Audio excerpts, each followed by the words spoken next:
Traitor! Captain America, our teams are in position. The enemy's forces are massing at the palace gates. Welcome to MojoPlays, and what the hell is that smell? Oh, don't worry, that's just the 10 worst AAA games of the decade. AAA assumes quality. We expect money, time, and care, and unfortunately, that means they better bloody deliver, and sometimes they don't. Let's take a look at the absolute bombs. Before we continue, we publish content all week long, so be sure to subscribe and ring the bell to get notified of our latest videos. Fast and Furious Crossroads. I hope our fugitive hasn't bailed.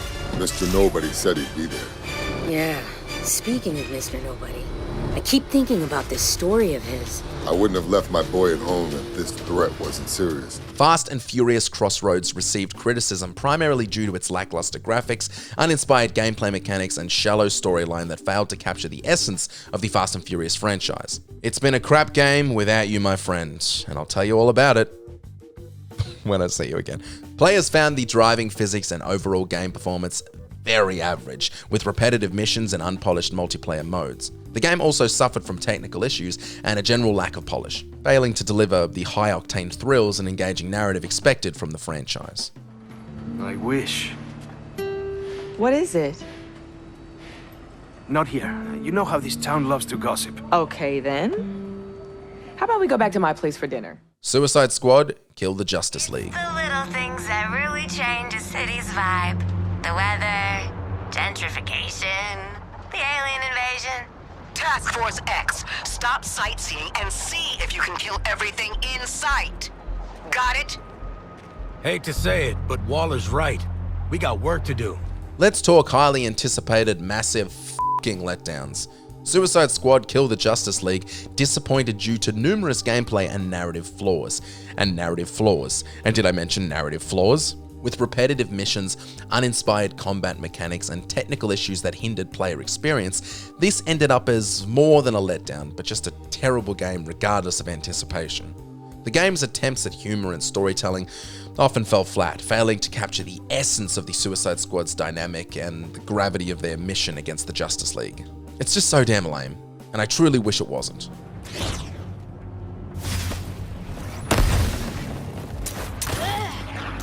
Hold the line! What has happened to the citizens of Metropolis? Anthem. Gateway link is strong so far. Storm gets worse ahead. Trying to find a calm pocket for you.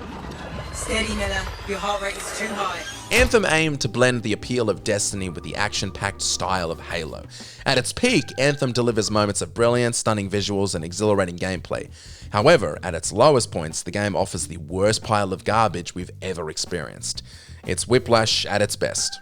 Primarily due to its repetitive gameplay loops, lack of meaningful content, and technical issues, the game is considered one of the bigger disappointments in anticipated games of the last 10 years. The promise of a dynamic, cooperative experience fell short as bugs and performance issues plagued the game at launch. With a failure to deliver meaningful updates quickly, the player count dropped quicker than a fat kid eats cake. And trust me, I played the game, and I'm also a fat kid, so I've seen it all. Hoping to find refuge. Scars in pursuit. Matthias? He still can't hear us. I've got a location. Battlefield 2042.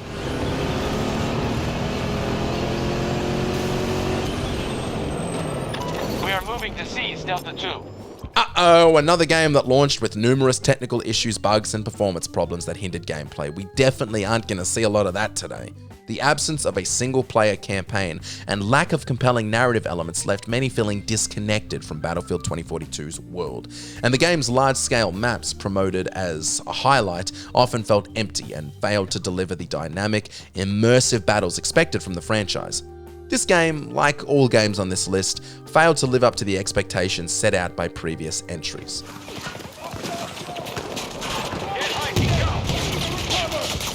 Enemy here!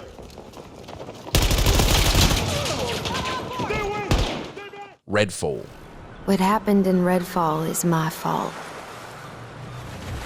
I think it used to be a nice town.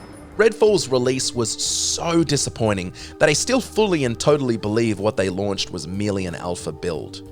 Equally surprising is why Microsoft didn't cancel the project when reviewing Arcane's lineup of upcoming games. What's more surprising is that I couldn't get a refund for some reason, and I'm now using my platform to officially call out Redfall. Give me my money. Redfall disappointed due to one substantial reason: lack of innovation. It failed to live up to the expectations set by Arcane Studios' previous successes, and did not deliver a compelling experience for players. It was a poopy, plain and simple. Umbrella Corps.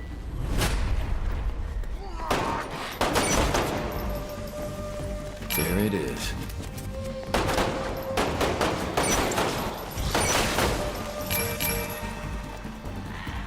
To create a successful horror game spin-off inspired by the iconic Resident Evil series, the focus should be on terrifying players with frightening elements rather than unsettling gameplay mechanics. Unfortunately, this memo didn't reach the 2016 tactical shooter Umbrella Corps.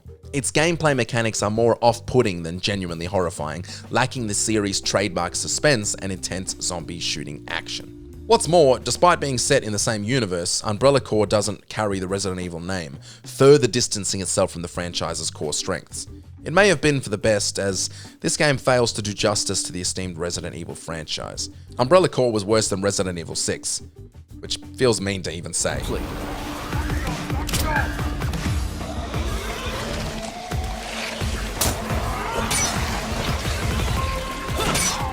Marvel's Avengers. We see it all around us more and more every day. People with power punching down. But the Avengers weren't like that. I believed it in my core. Marvel's Avengers faced criticism primarily due to repetitive gameplay, uninspired missions, and technical issues. It faced criticism from me due to milking, beating a dead horse, and harping like a string section. The game's narrative failed to captivate players with a lackluster story campaign and shallow character development. Players found the loot system and progression mechanics unengaging, leading to a tedious grind for upgrades. If there was any IP more full of anticipation back in 2020 than Avengers, I haven't heard of it.